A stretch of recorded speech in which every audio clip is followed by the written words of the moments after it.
Bill Cosby in court. He arrived for the first day of his trial with his TV daughter by his side. ABC's Lindsay Davis is outside the courtroom in Pennsylvania, where she spoke exclusively with Keshia Knight Pulliam about standing by her TV dad. Good morning, Lindsay. Good morning, Amy. Keshia Knight Pulliam has said all along that the allegations simply don't reflect the Bill Cosby she has known. She was inside the court yesterday, so were several of Bill Cosby's accusers. One of them took the witness stand, and the cross-examination was brutal. Right at Bill Cosby's side for his first day of court, Keshia Knight Pulliam, who played the youngest daughter, Rudy, on The Cosby Show. Thank you, Daddy.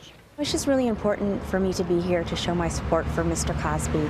At the end of the day, it's the jury's job to discern the truth. Cosby was very engaged and attentive in court, often facing the jury during opening arguments. Prosecutors say this case is about trust, betrayal, and the inability to consent, while the defense argues that Andrea Constand, the former Temple University employee who says Cosby drugged and sexually assaulted her, has changed her story multiple times, pointing out that after initially telling detectives she never reached out to Cosby after the 2004 incident, phone logs indicate she called him 53 times.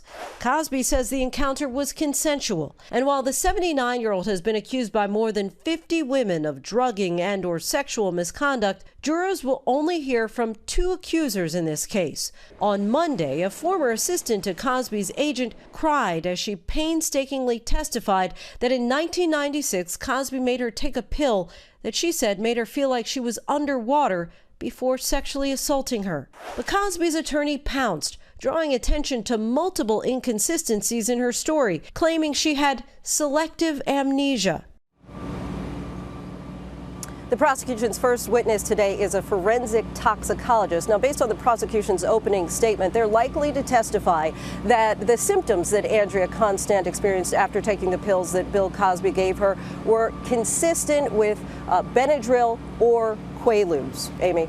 All right, Lindsay, thanks so much. And let's bring in ABC News Chief Legal Analyst Dan Abrams. And Dan, Andrea Constand may testify as early as today, but as we just heard in Lindsay's report, that other accuser took the stand yesterday. How important was she in this case? She's critical because, look, we know the potential problems with Andrea Constand's testimony, which is it took her a while to report it. There are inconsistencies in her story. This happened a long time ago, etc. If the jurors believe the other woman, they look at Andrea Constand's testimony in a completely different way. If they believe her, then everything Andrea Constand says may ring true. Everything Andrea Constand says maybe is viewed through giving her the benefit of the doubt. Without that, it's just Andrea Constand on her own and whether these jurors believe her or not. We heard in Lindsay's report that the defense pounced on that other witness. Is that risky? Yeah, it's always risky, right? When you've got someone who's in tears on the witness stand talking about what she says happened to her in a horrible experience, it's always risky, but they had to. The defense had to go after her, and they had to go after her hard here. You have said that this is a tough case for the prosecution to prove. You still believe that? It's still a really tough case. I mean, it's the amount of time that's passed, it's potential credibility issues with key witnesses, and it's the fact, again, that they have to prove it beyond a reasonable doubt. But don't forget it. We're talking about a case where Bill Cosby could die in prison. Yeah, he's 79 years old. If he's convicted. And I think sometimes we forget the stakes here when talking about this case. All right. Dan Abrams, thanks so much.